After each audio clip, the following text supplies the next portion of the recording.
Okay, so this morning we are going to go and take the YMF5 for a trip. This is the rebuilt biplane available from Coronado for Microsoft Flight Simulator. I say rebuilt because it was originally built in the 1930s, and then a more modern version has been built by a third party, which has got all manner of instrumentation inside that the original one wouldn't have had. Okay, so where are we going to go? We're taking off from Bowman in the northwestern USA. So we're up here in Montana. We're taking off from Bowman. We're going to go via the Coppertone VOR, then over to Bert Mooney, do a touch and go, fly via the Whitehall VOR, over to Three Forks, do a touch and go, on to the Bozeman VOR, and then finally across the hills to Mission Field and a final stop. So it should be good fun. We're going to use obviously VORs for navigation along the way because the YMF5 doesn't have GPS, so we'll be making good use of the horizontal situation indicator and the course deviation indicator and explaining what we're doing as we go. Okay, this is going to be interesting. So I'm still very rusty with this aeroplane. I've only flown it twice. Once to familiarise myself, the second time to record a video, and now I've forgotten how it works. So this is going to be fun. Okay. How do we go? And I've got a horrendous cough, so I apologise for any coughing along the way. I've got a cup of tea alongside me. Okay, so we turn the master battery switch on. We can turn the alternator straight on. We can open the fuel valves on either side. I've pushed the mixture all the way forwards. We probably won't need the fuel pump to get started. We're going to put the beacon light on and the... Now what is the switch underneath there? It's the navigation lights. Okay, we'll turn the nav lights on now. And I think that will be it for getting things started. Just double checking around the place before I go and do anything. So let's go and turn that engine over. And we have an engine. Hurrah! So we didn't need the fuel pump for starting the engine, which is good. Just going to double check. So the fuel is fed from each side of the aircraft, so we don't need to worry too much about that for this short flight. We shouldn't have any issues with running out of fuel. Let's go and turn the avionics on now. So we've got the nav radios over here, nav 1, nav 2, and we've got the nav 1 indicator here. We don't have a distance measuring equipment, which is a shame, but we'll be looking at LittleNavMap anyway, so we'll be cheating to an extent. Let's go and turn on the transponder. Oh, we do have distance measuring equipment. It's down here. Oh, that makes our job very nice and easy. Okay, so we're taking off from Bowman, and we're going to head towards Coppertone first. So 11605. So we go to 11605. Oops. Change that to the active frequency, and you can see the HSI has immediately burst into life, which is good. And this should tell us the direction we need to fly. So going towards, the white arrow means 2. So it's probably the opposite direction than we're facing, to be honest. Oh no, we've gone past the signal, obviously. There it was. Okay, so the heading we're looking for is about 132 degrees to get to the VOR, but we'll concern ourselves with taking off to begin with. So we need to do an immediate left turn to get onto the runway. Or do we just loop round in a circle? How much room have we got? Excuse me.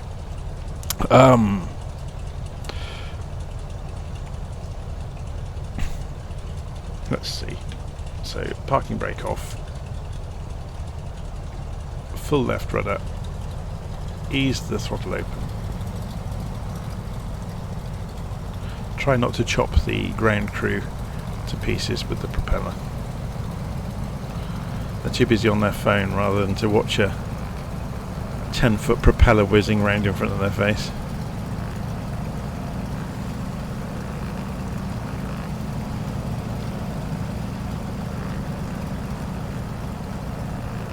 Okay. Don't look very impressed with us, do they?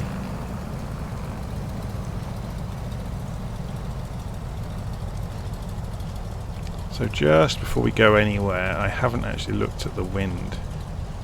So it's 2 knots, nothing to worry about. Okay, so let's have a sit up and sit out the side, or lean out of the side I should say. So we're going to take off to the right.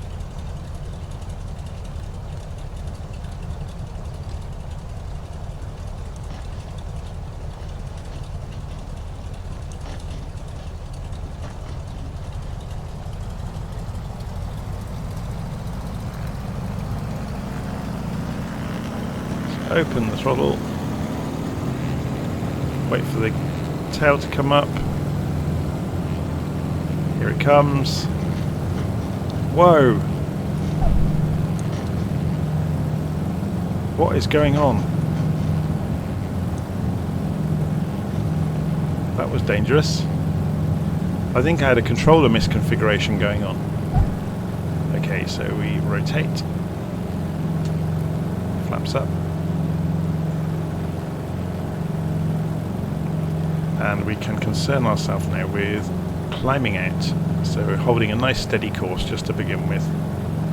Keep an eye on the airspeed. It's going to be a nice day. Nice day for a fly. So let's do a loop around and have a look at where we've just taken off from.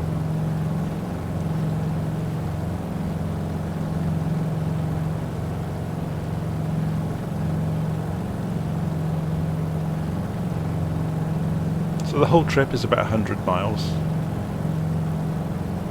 Shouldn't take too long. If we're going to average so 80 to 100 knots, we're looking at about an hour.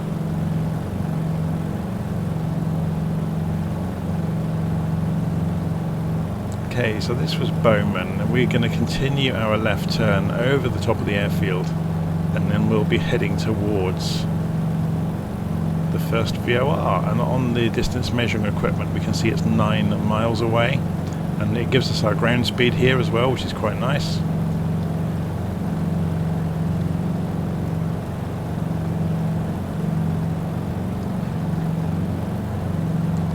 So if you've never done radio navigation before, today is a good opportunity for me to show you how it works. I'm just trimming the aircraft out so it fly in a straight line for us, which it's doing. Obviously, as we pick up speed, we're getting more lift and climb happens. Okay, I'll just have a sip of my drink and then we'll start explaining how radio navigation works.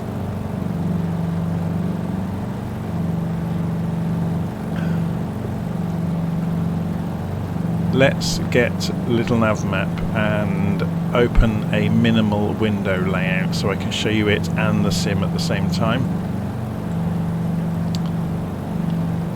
The aeroplane's not wanting to go in a straight line, which is typical.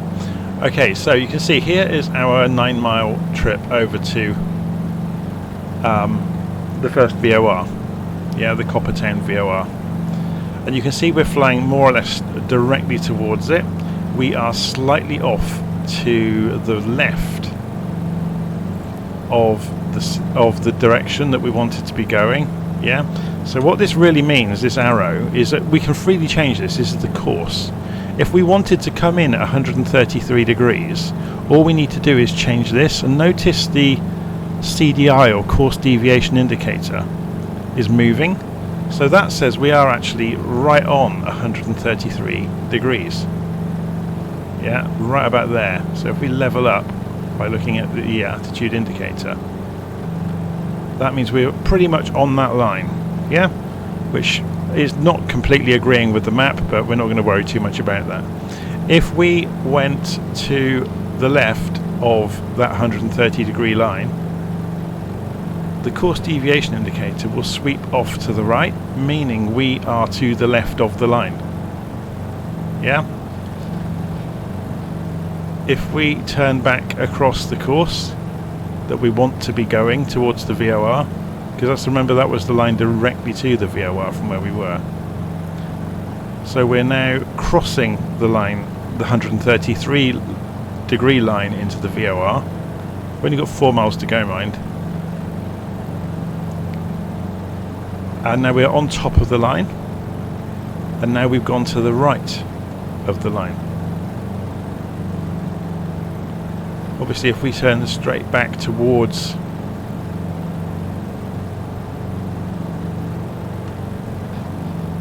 the line, we'll eventually meet back up with it. We're 3.5 miles away. Let's see, have a look on the map and see if there are any features we can look for. So there's a split in the road.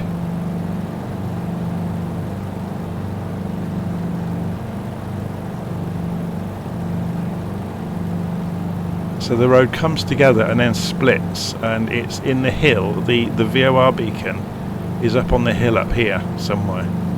Sometimes in the simulator you actually see the VOR beacons drawn in on the map. Not always. That might be it. Or it might just be a tree.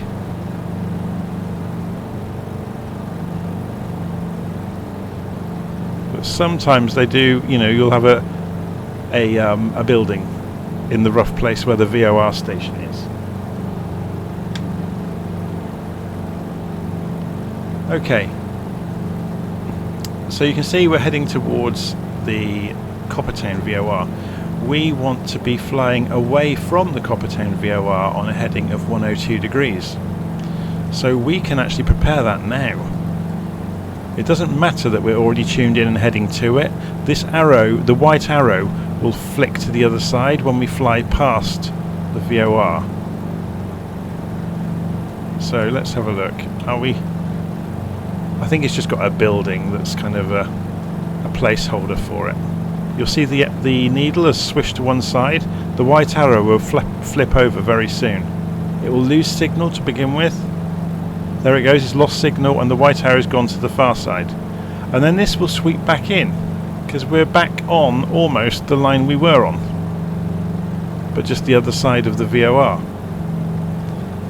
But we wanted to be on a course of 102 degrees. Yeah, so we can change this to 102. So 102 degrees would be about there, maybe. So it's now saying we are to the right of the 102 degree line out of that VOR. So we'll turn more than we need to and we can re-intercept it. Seems a shame to be doing this and not looking outside at all the gorgeous sunrise happening, doesn't it? So you can see down here we've got we're 1.7 miles away from the VOR and increasing. We're coming back towards that 102 degree line. So if we turn right when this, or try to anticipate and turn right at the same time, so we end up heading towards the arrow at the same time as the course deviation indicator, the bar that moves, hits the middle. So the whole instrument is called the HSI, or horizontal situation indicator, and the bar that moves around is called the CDI, or course deviation indicator. Okay, so if we look now, yes, this seems to be a little bit offset all the time, which is really odd, but we're not going to worry too much because, you know, we're zoomed right in on the aeroplane, and radio navigation is not an exact science. So we are flying towards Bert Mooney. So we know that when we get to 11.5 miles away from the VOR, flying on this course. So at the moment we're 4 miles away. When we get to 11.5, we will be at Bert Mooney. So we'll keep an eye out outside. So we'll pop up. The framework of the aeroplane doesn't really help us much, does it? So we're going to end up looking out the side of the aeroplane for a lot of the journey, I think. So we're looking at 5 miles an hour away. So remember, 11.5. So over the top of this ridge, we should see the runway. We can compare this against the map that we've got here. So there's this ridge that we're heading towards, and the other side of it, we should see some built-up area with a runway.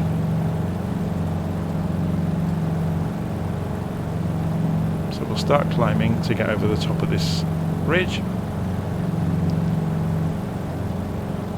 I'm going to lean the engine out because we're at 6,500 feet. I always forget that this part of the US is actually quite high elevation.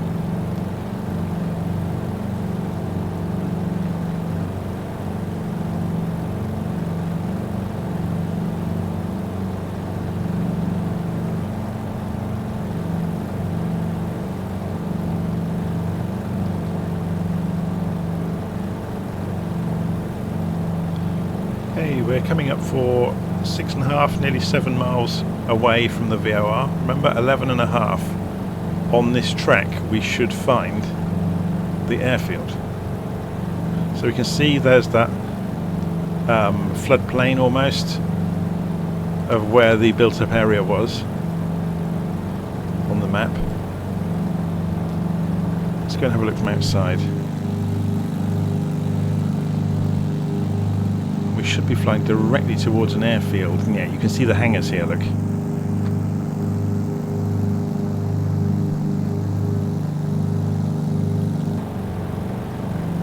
We're on the exact angle we want it to be on.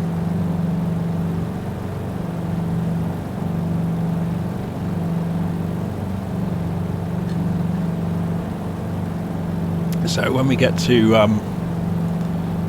Bert Mooney, we'll have a circle of the airfield to decide what we're going to do. Let's have a look at the wind from LittleNavMap. So 5 knots from the west.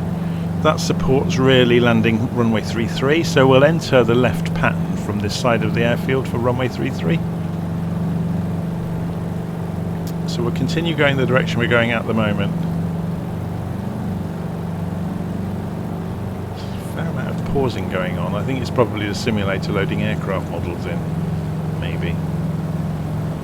Coming back off the throttle. You can see there's the main runway.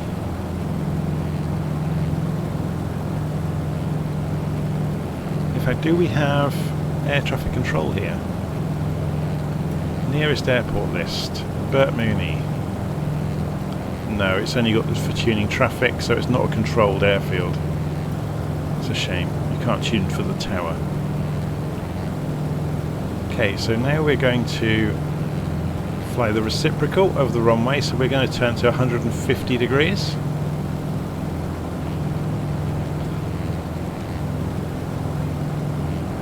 So you can use the compass rose on the HSI around the edge of it to see which direction you're going.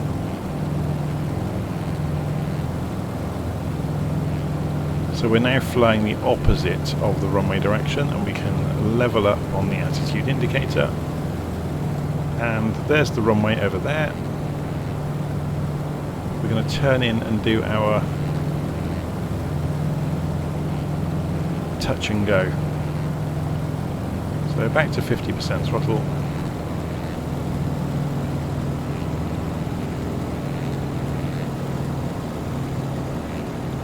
Going to descend as we go and decelerate.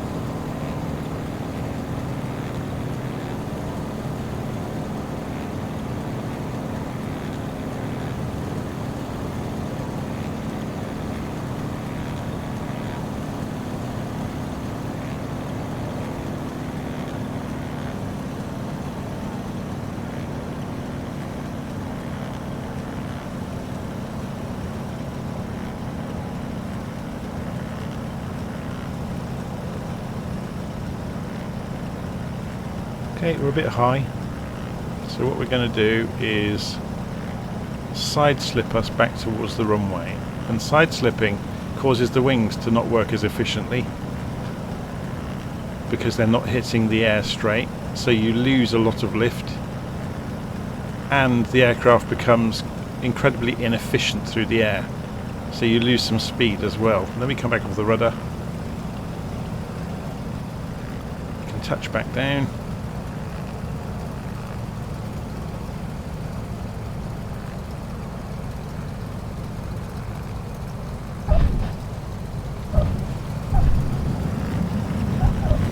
Okay, so we'll speed back up and we're airborne again.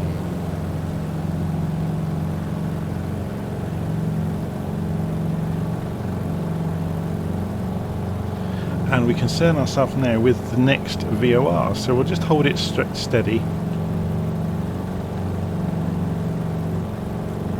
keeping half an eye on this while we're moving the map around. Now we want to go for the, now what was the name of it? The Whitehall VOR 11370. So we go and change the frequency to 11370. Change that to active, and then this will reflect the direction we want to be going. So we'll start our right turn. If we wanted to go directly towards it, right now we need about 97, 98 degrees on the compass.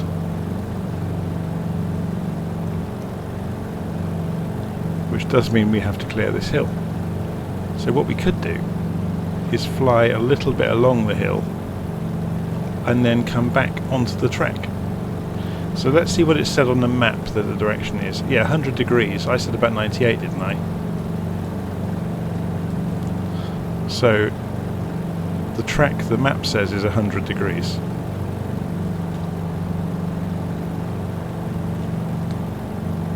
I just realised I didn't calibrate the altimeter when we took off. I've just gone and corrected that. So all we're going to do is take a shallower angle along this hill to get over the top of it, and then we'll overcompensate to get back onto the track we wanted to be on. Yeah? So just to explain that, we're flying along the hill line here, and then we'll come back to 100 degrees. That's interesting though, that is off again by quite some distance. This thinks we're to the right of the 100 degree track already.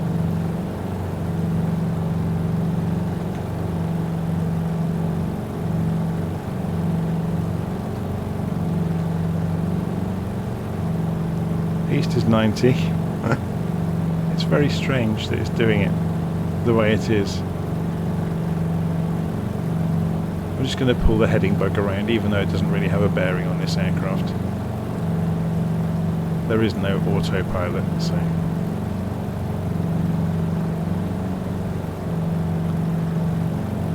Okay.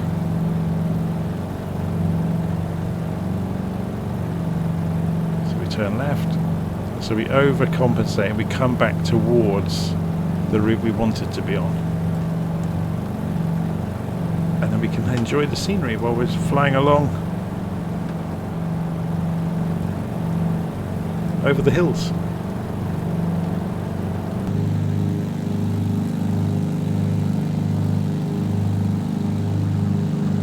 It's very cool, isn't it?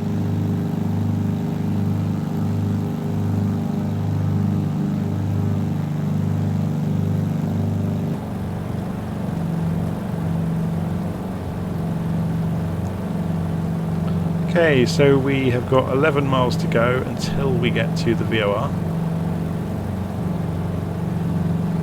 Let's level out. So we're up 8,500 feet. Let's lean the engine out further. See how much speed we can get out of this aircraft.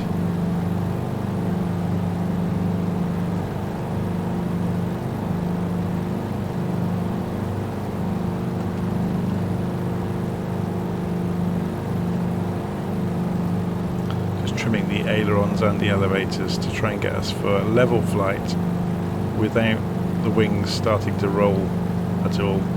Obviously you're in a constant battle with the wind usually, because obviously the aircraft is not symmetrical top to bottom, so any sort of crosswind will tend to try and roll the aircraft.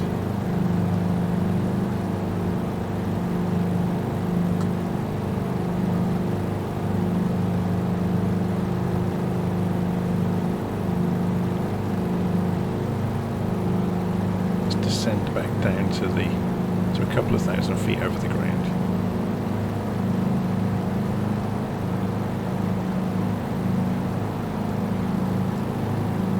Okay, 8.5 miles to the VOR.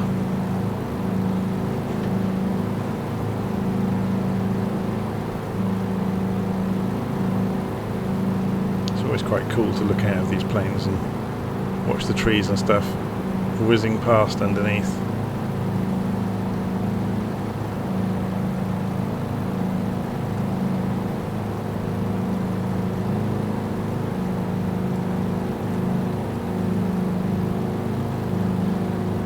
Seven miles to go.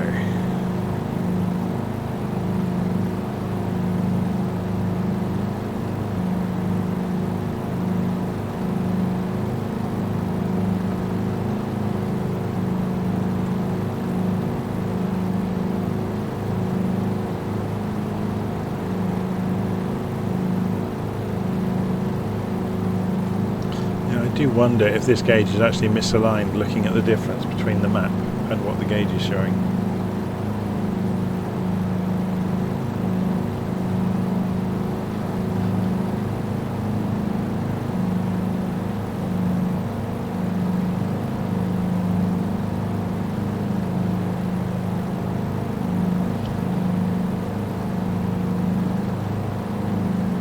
Okay, so we're just coming in, 5 miles to go. You can see there's a mile marker here, so that's all looking good.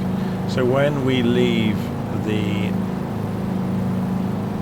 Whitehall VOR, we're going to fly 25 miles, 75 degrees over to Three Forks. So we need to change our omni-bearing selector setting to 75 degrees, which we can do now. Really won't make any difference. So there's 85. 75 would be there. So what we'll do is continue on this direction until we hit that radial. Yeah? So if you imagine that radial carries on beyond here, you can actually find out by looking at... Oops, didn't mean to do that. The reason that's happening is in the flight plan I have got... where is it? Edit flight plan on a map was toggled. Yeah, you can find out for a VOR in LittleNavMap what the range of it is. So we've got a 130 mile range. We're only 25 miles away. So if you imagine though, the frequency or the range of that radio mast, you should be able to pick it up from up to 130 miles away. So notice now, look, the needler's coming in because we are almost on that line.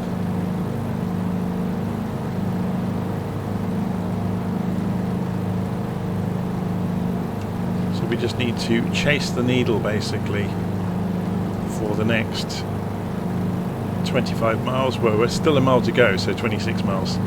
So we're still going, the white needle, or the white arrow, sorry, means we're still going towards the VOR station. When it flicks to the other side, we'll be past it and going from the VOR station, and we need to be 25 miles past it is our destination. So as long as we stay on the 75 degree radial, we'll be good.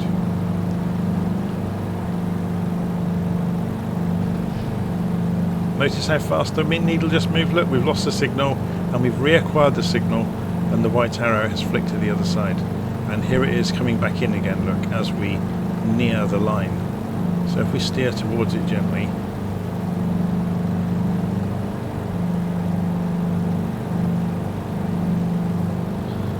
we are leaving the VOR on the 75 degree radial, or I think I've tuned it in fairly accurately, yeah.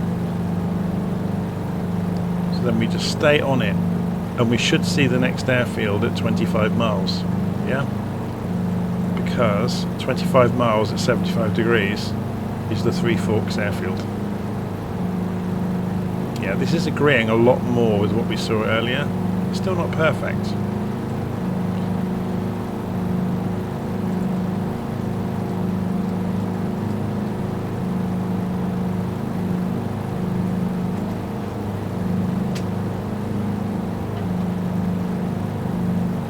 Just to make this a bit more fun, should we turn the aeroplane off in LittleNavMap?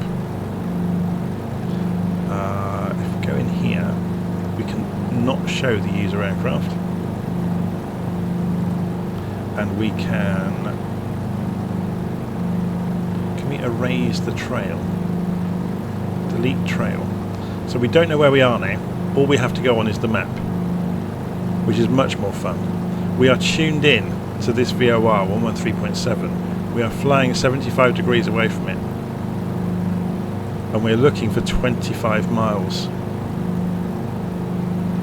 Yeah, so we're just following the needle here, and it should take us to the airfield we're trying to get to. So we're now 4 miles, just over 4 miles away, 4.5 miles. So we need to carry on in this straight line. Now there's a hill coming, so should we start climbing now so we don't have any panic when we get there? So I think that's within 20 miles of us.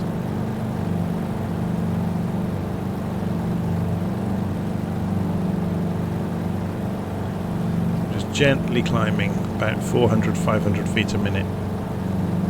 Nice sustainable long-term climb to get to about probably 7,000 or 8,000 feet to clear the ridge, I would imagine.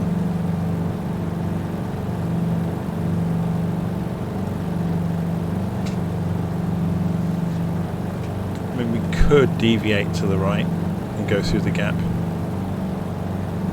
but I'd rather demonstrate this to you than start complicating our route.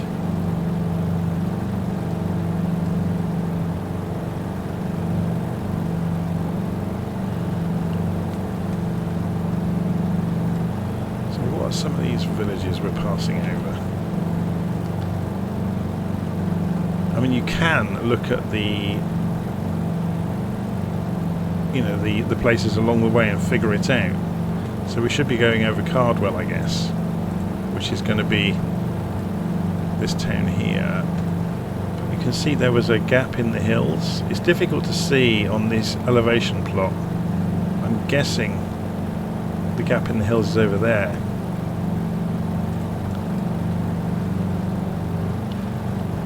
Yeah, we're flying towards it at the moment, but we're not flying the direct route anymore, look, so we need to get back onto that track. So looking over to our right, there's a gap. So I think that's there, whereas we're here now. So we're coming up for 8 miles. We have left the VOR behind. We're back on the track.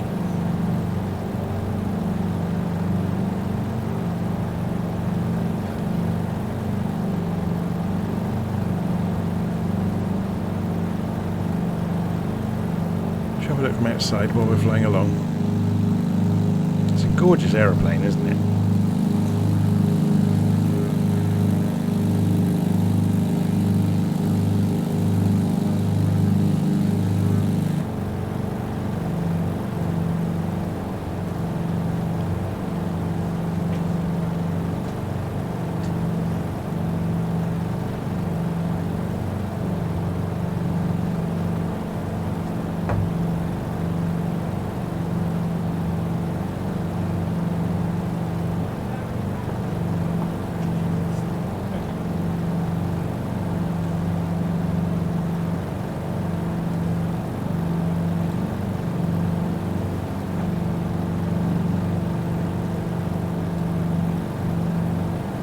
So there's the twist of the river through the hill, and we could find that on the map.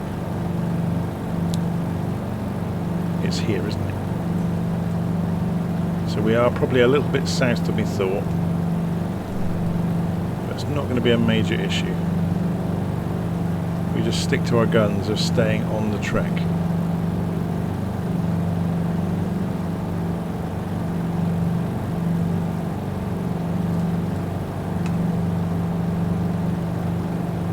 We are somewhere over here,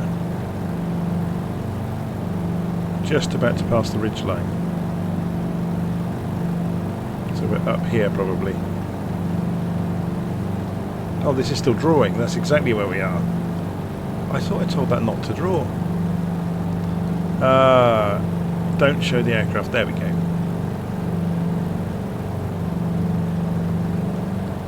So it just shows, just by looking at the the scenery. We weren't very far away at all from where we thought we should be, which is good. We were a little bit to the south of where we should have been, and that's described by this. Look, we had turned right while we were busy looking around. We're now 13 miles away from the VOR, so when we get to 25 we'll start looking out for an airfield. So we're getting some comm radio communications.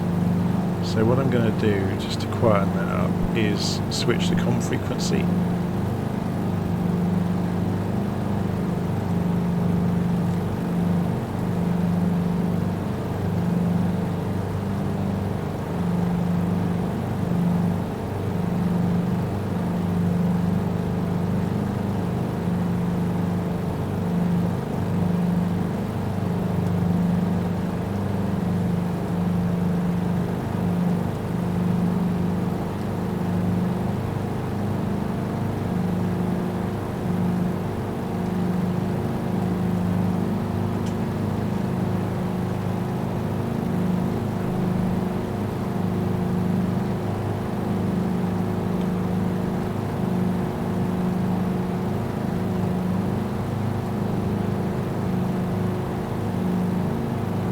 So we're pretty much on course.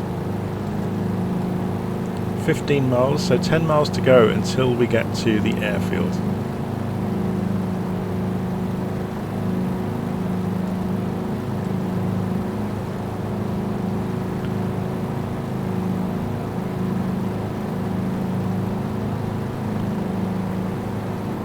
So the second instrument down here is for nav2.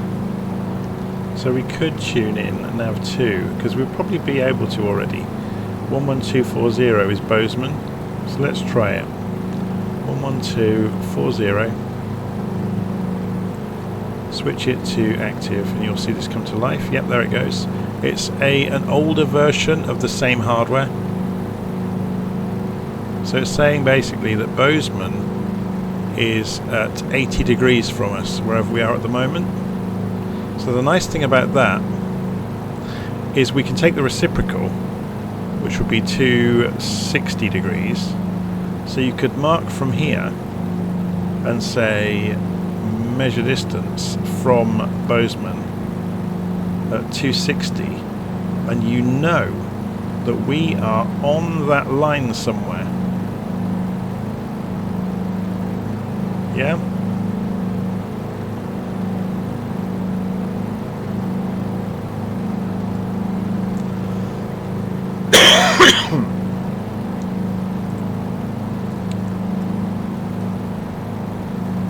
Okay, keep an eye on this though, we're nearly there, so we're dead on track for the 25 degree radial, sorry, the 75 degree radial, or maybe we need to be a little bit to the right. I'm just looking at where that needle was pointing. I think we were probably right. Like I said, this isn't exact, and usually what you can do is if you can find another VOR that is off. Here we go, here's a good one over here, look. We could use the Helena VOR 11770. If we took a bearing from that on nav2, it will tell us how close we are. But we know we're pretty close anyway. So the idea being you can triangulate between multiple VORs to confirm your position accurately. So 22 miles coming up. Let's just try it anyway. So what did we say it was?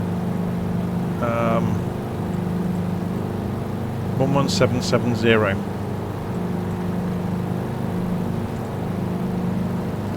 So if we go 11770,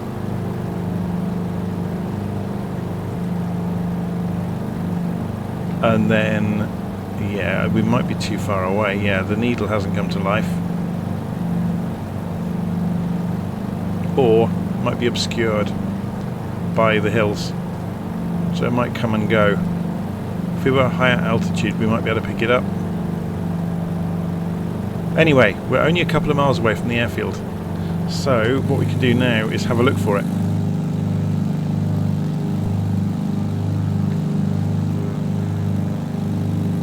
Anybody seen an airfield? And there it is.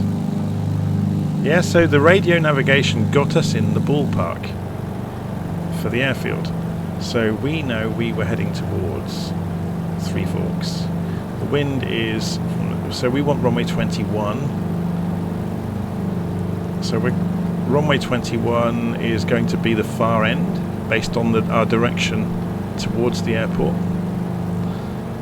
So we will roll in towards runway 21, and we'll also get, while we're doing this, because we're not looking at navigation kit anymore, we'll put that frequency 11240, which if you remember was the next one, 11240. We'll go and tune that into nav 1 while we're flying downwind.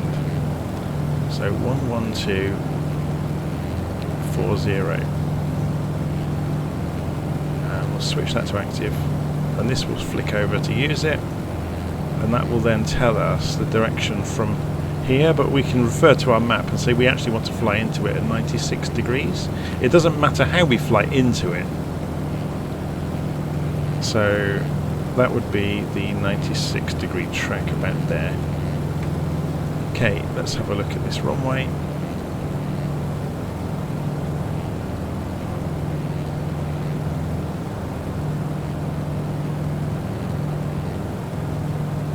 Yeah, it's much more important holding a particular heading or course when you're flying away from a VOR to end up where you think you want to end up. If you're flying straight towards the VOR, it doesn't really matter where you go, because you can keep tuning it to tell you the direction to fly, rather than choosing a direction and then correcting to be on that course, or on the radial, I should say.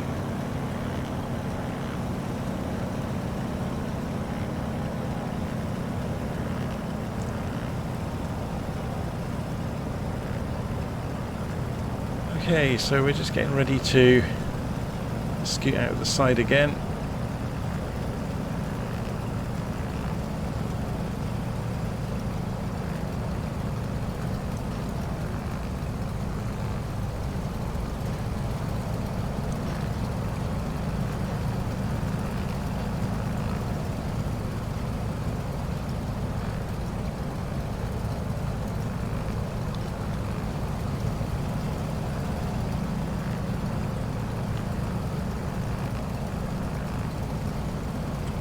So touch and go.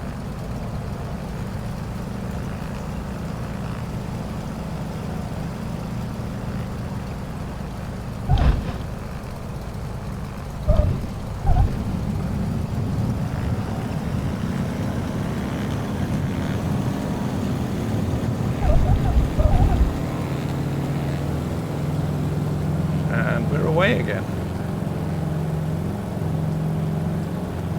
So let's see about this course that we want to be on.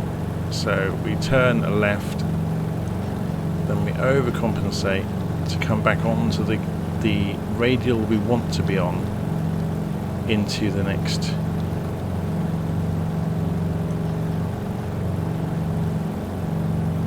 waypoint. So we're flying towards the VOR again. Just trimmed the elevator so I can let go of the controls. The airplane is pretty much flying itself. We're at 4,500 feet. So I'm just going to increase the richness of the fuel a little bit. We're not as high as we were. So we're flying this 18-mile leg now over to Bozeman.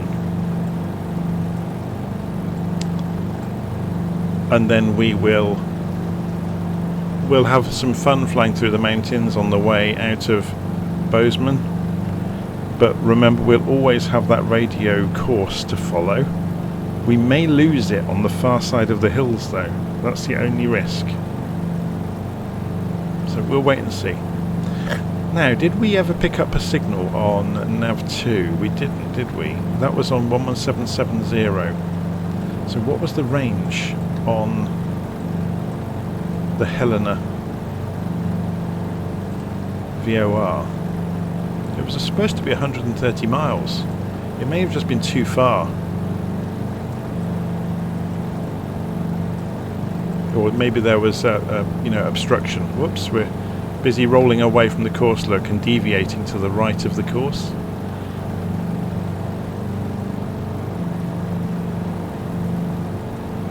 So we are on our way to the Bozeman VOR at the moment, so the distance measuring equipment will be counting downwards.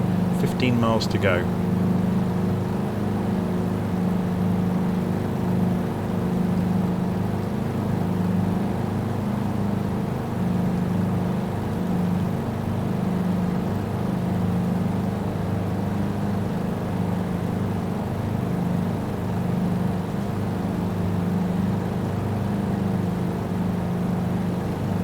Look from outside to pass some time.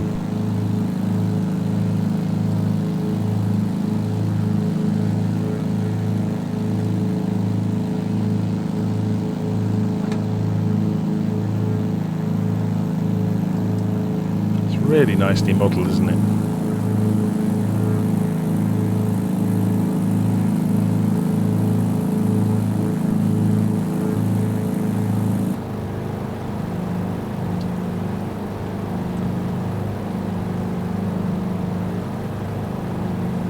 So 11240, let's just double check things en route. 11240 is on nav1 on the active frequency.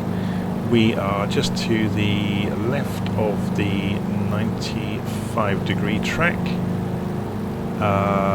We wanted 96 or was it 96? Let's have a quick check. We've got this, yeah, that's about 96 degrees, close enough. We're going to the VOR.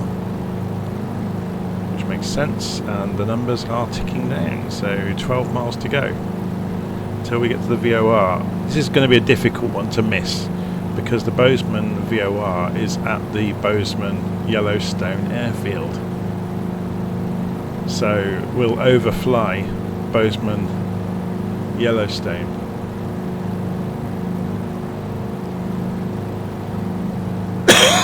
With that in mind, it might be worth us getting a little bit of altitude above ground level.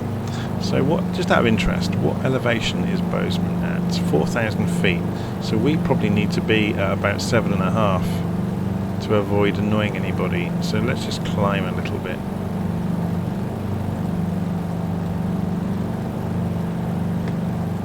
I mean, each airfield has its own rules in the real world.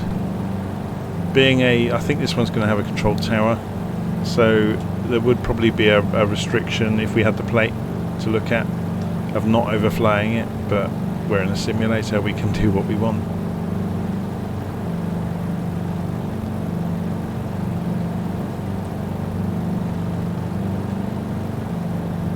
Just going to navigate us a little bit. I'm keeping half an eye on the horizontal situation indicator down inside the cockpit while we're flying along. What was the distance measuring equipment saying? 9 miles to go and counting down.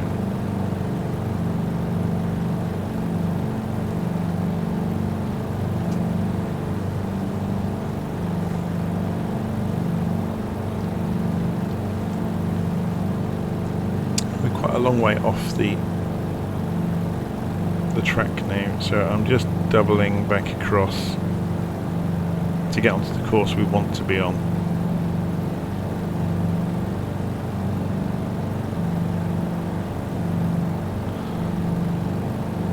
So I'm just watching this needle.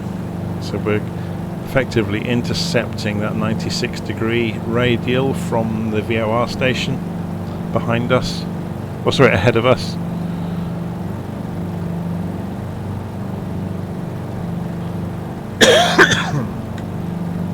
What's actually happening here is, yeah, you can see, look, there's the Bozeman airfield, so it's exactly where we thought it was going to be.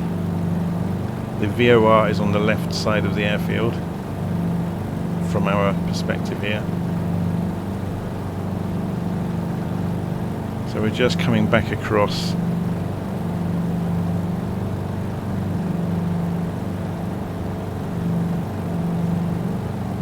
to follow the radial we wanted. So the line is coming in, the course deviation indicator is sweeping in slowly. See that happening?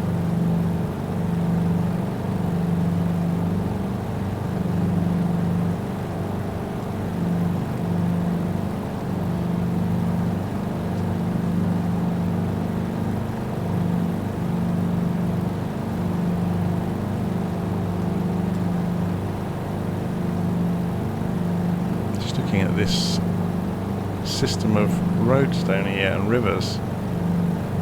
It's quite interesting.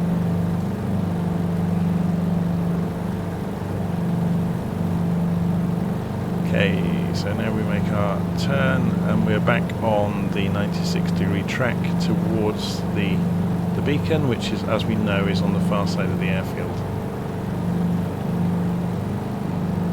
So we'll just busy ourselves with flying in towards the airfield.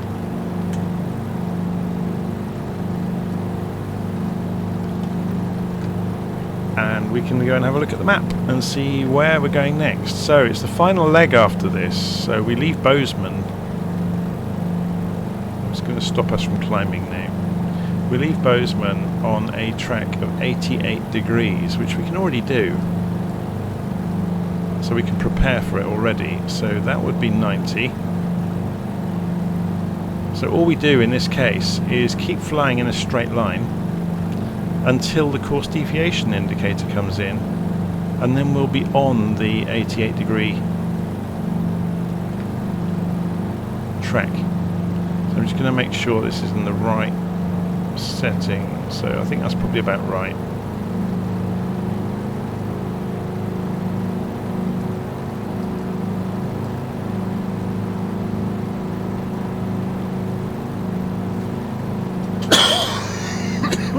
God, excuse me. This virus is doing the rounds at the moment. It's no fun at all.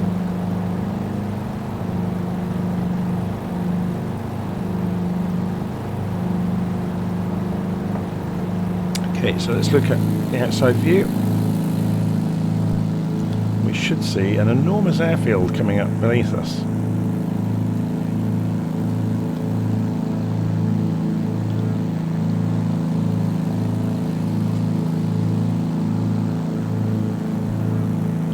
We are just navigating here though, we're not doing a touch and go. We have no business in a little biplane landing here.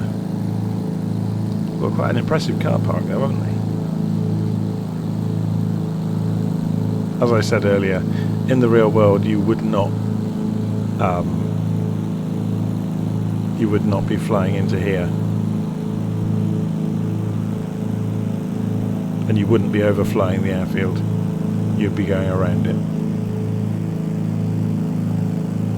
Interesting row of Southwest aircraft down there on the ground. Okay, so how are we doing? We've overflown the VOR, so we just need to go and intercept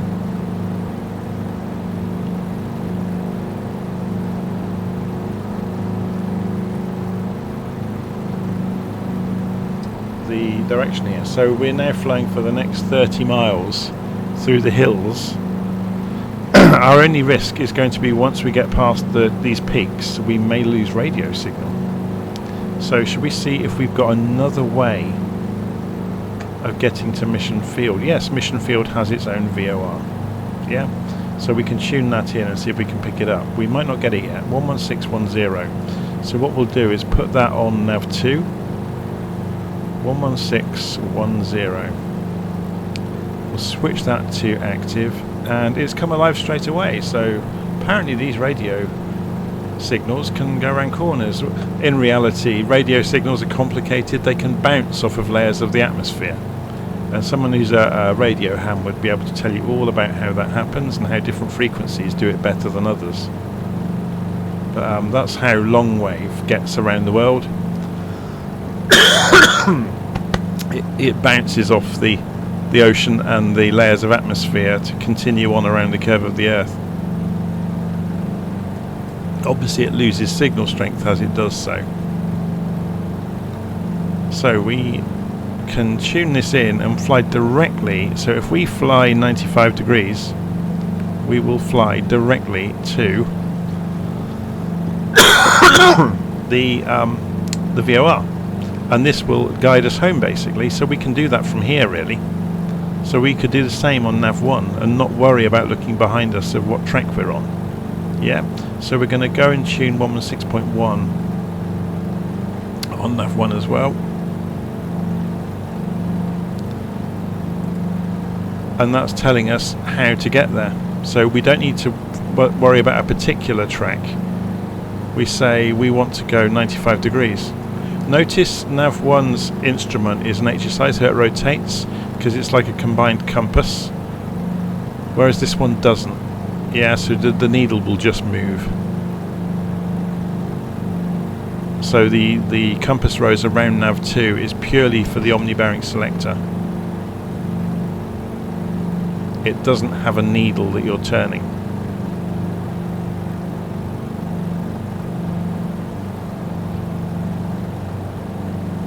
So obviously now we are tuned in to our destination. The distance measuring equipment is counting down.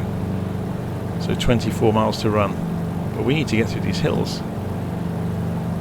So don't be surprised if we lose signal as we go into these hills. So should we have a look at where the hills are? So there is pretty much a straight ridge line. There's no way around it. Yeah, we're going to have to go over. So at this point you're looking for escape routes for if you need to turn away. Luckily we're in quite an airplane that's quite good at turning. We'll try and hug the left side of the valley, giving ourselves enough room on the opposite side to turn if we need to. And we're keeping an eye on the indicated airspeed as we climb. So we're climbing about 1,000 feet a minute and holding 90 knots. I don't want to get much slower than 80 knots really. So we're not going to make it over this time, so we're going to have to do this turn. So we're looking across at a safe point. Remember, you hug the side as far as you can. We are hitting updrafts now and again. You saw one happen then. So there is some slope soaring available, even though this aircraft isn't really designed for slope soaring. So you can see, look, so we're staying to one side in case, well, we're going to turn back. Well, having said that, we've done remarkably well with those updrafts, and it's raised us. We might just make the ridge.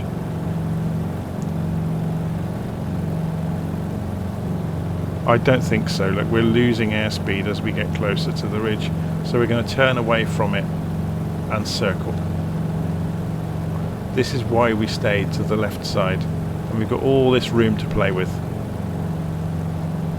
Yeah, if we'd flown up the middle, we'd have only had quite a tight turning circle, and the tighter you turn, the more lift you lose, so it's kind of an escalating failure really. So what we're doing here is just gently circling and climbing to clear this ridgeline.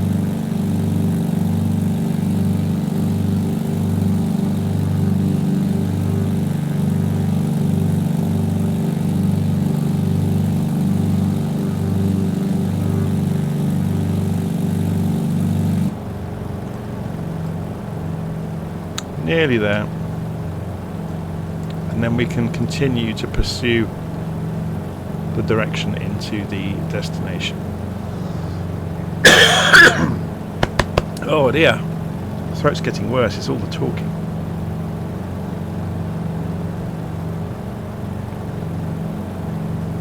Drinking a cocktail of tea, and well, I've got a glass of lemonade and a cup of tea. There we go, so we're clearing the ridgeline.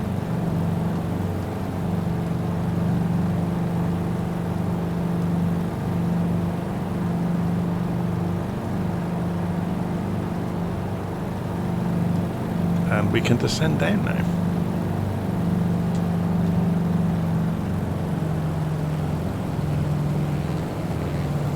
Try and get below this cloud.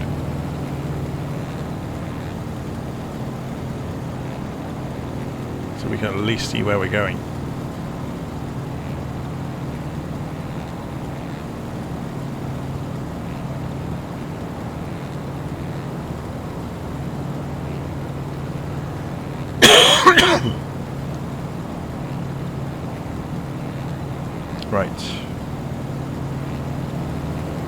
How are we doing on the distance? So 19 miles to go.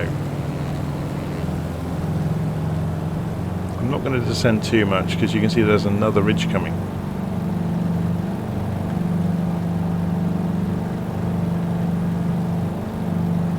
So a quick look then. So we've passed this first ridge. We could say, okay, we would actually like to come into this VOR on a different angle. So it would be nice to avoid these hills if we set measure distance and we came in on the 70-degree radial to the VOR. Yeah, so that's going to be the 250-degree radial from VOR. So let's have a look. If we go and change our course on this to 70, we would like to approach at 70 degrees. So that means we are off to the left of where we would like to be. So we're going to turn right and we're going to cross this track. So yeah, we can get to this headland over here by the look of it. At which point we should probably pick up that 70 degrees. So we are heading towards the track, which is across our nose, but it's in front of us somewhere.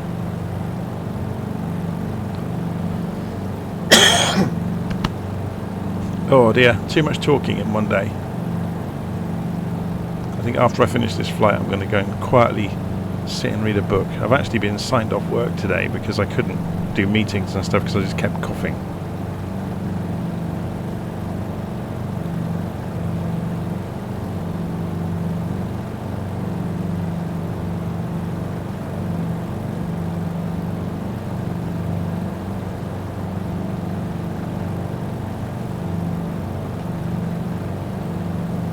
Typical of me though, isn't it? Can't sit and do nothing for very long, so I end up trying to record this and coughing through the second half of it like a lunatic. Okay, so we're following the ridge line and it's getting lower and lower the further along we get. So out over here somewhere will probably be where the track is. Just basing it on looking at the map. So if you remember, what we're trying to do here is to avoid these hills.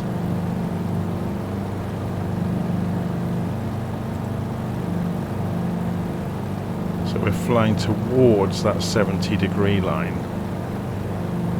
or the 70-degree track into the VOR station. So once we get past this bit of ridge, this is quite telling that there's a ridge here, so we can probably figure out where we are.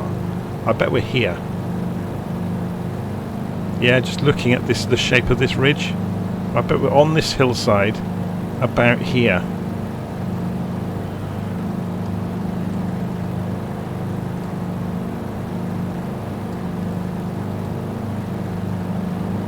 So as we get out over the flat land over here, you'll see the course marker come, also the CDI come sweeping in.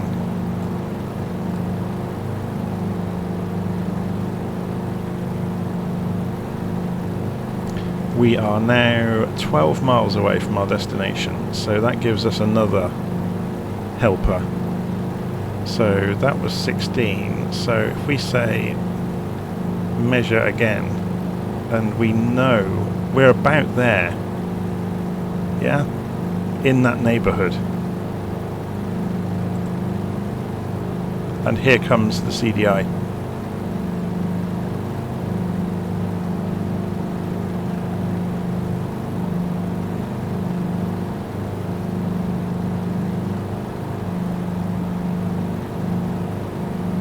So this aeroplane is actually great fun for just doing basic radio navigation in, because it has all the kit you need. It's got distance measuring, it's got 2 nav radios so you can triangulate. So it's actually really, really useful. So we're looking at, yeah, about 70 degrees to come in, which is what we were looking for.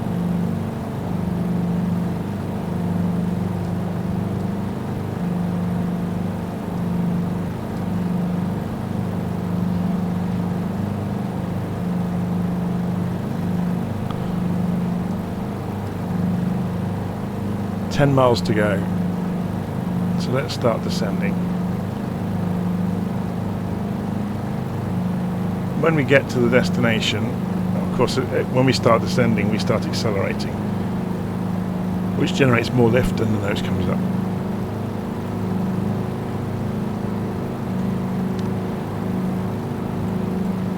So we're coming in along here. Looking at the wind, we're going to go runway 22, so there's one long runway which will make it very easy. We're going to come in at the runway 04 end of that runway from this direction. We'll fly left pattern again, I guess. This makes it easy. Then we get to have a little look at the airfield as we come in over Mission Field.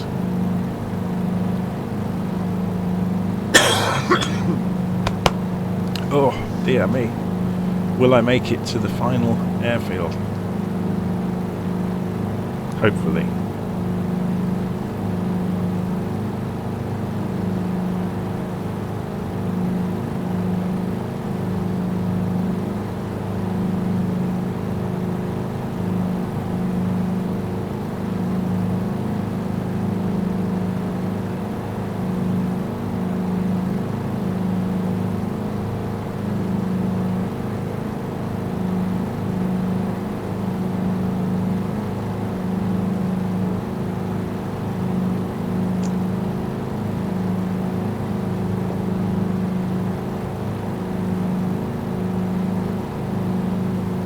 Fast aeroplane, isn't it?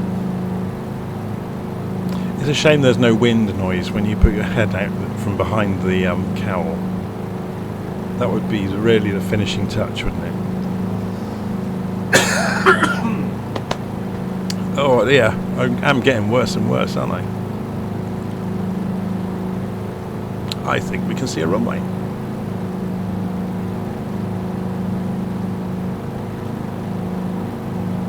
So we're somewhere out here.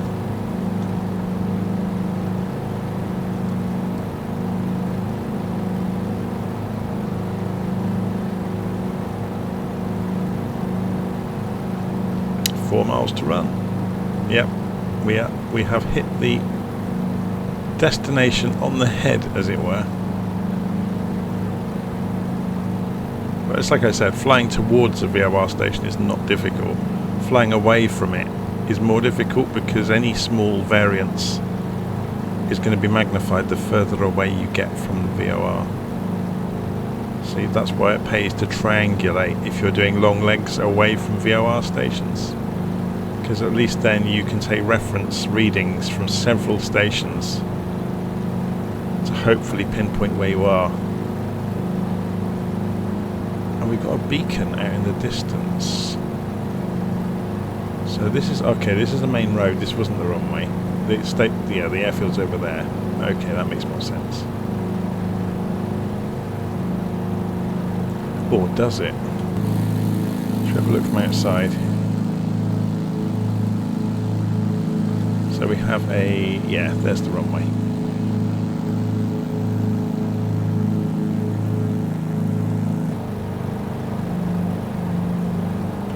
We sit up. See the runway now stretched out, so we're going to go left pattern around the airfield.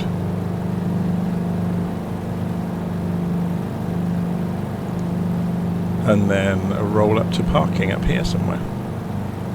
We're not going to need the whole runway. We've got quite a small aeroplane. Doesn't need a lot of room to land. But it does mean we can take our time slowing down, which is always nice.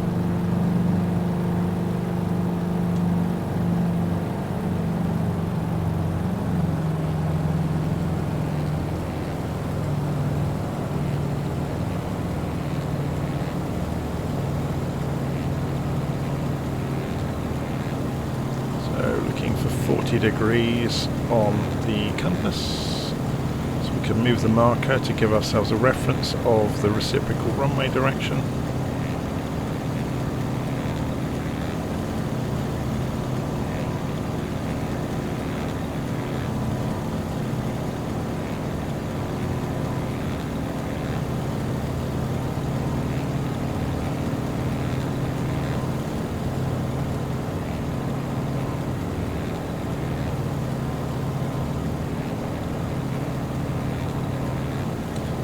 very, very stable aeroplane. I mean, okay, I'm very lucky that we haven't got much turbulence around over this flat plane of ground. Not many, you know, we are over a floodplain by the look of it.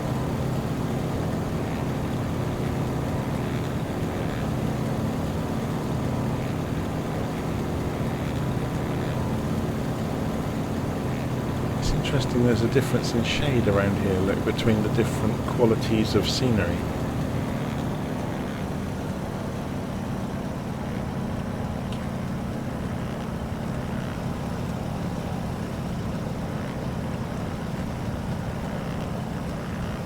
Of snow here and there, or is it chalk? I think it's chalk.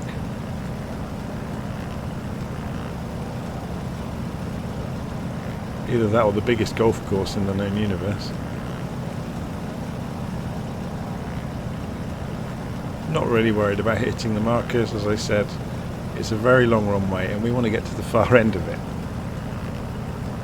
So we'll just glide in and let the aeroplane roll.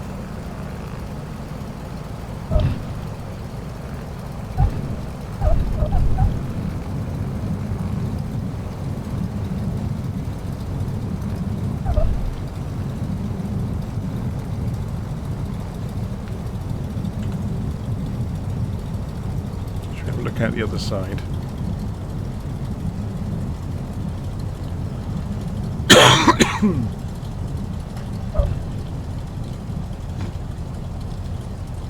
Oh, we have rolled a bit long. Doesn't matter. Oh, there is another way around, I think. Let's have a look. No, it's just a loop. There we go.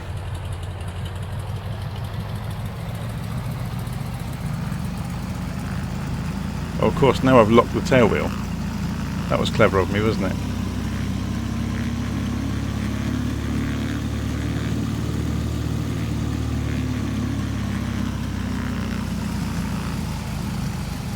There we go.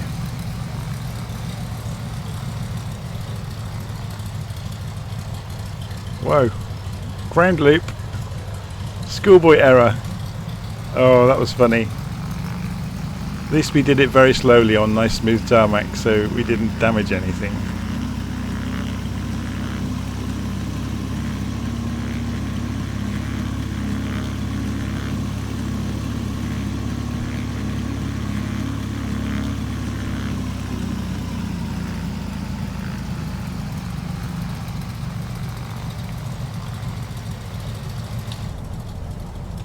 Yeah, the big problem with these is seeing where you're going. To park up, you end up craning around all over the place.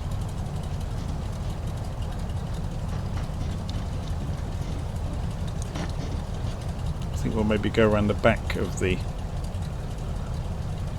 fuel station.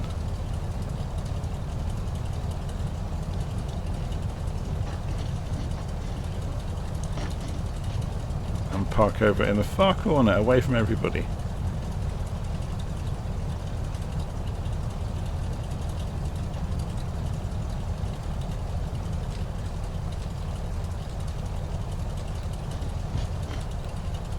Okay, parking brake on, a mixture cut,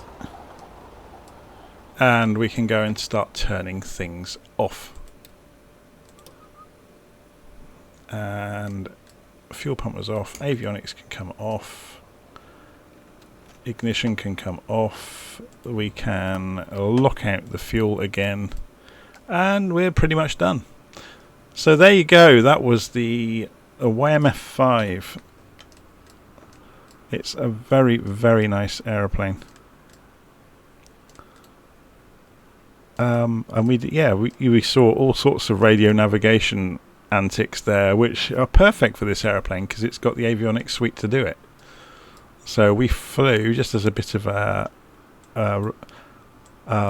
review, we went from Bowman across several touch and goes and VOR stations over to Mission Field in the US. Quite a nice flight. Apologise for my coughing along the way. Hopefully I'll be better by the time I do another big flight. So I'll see you again soon. Okay, take care.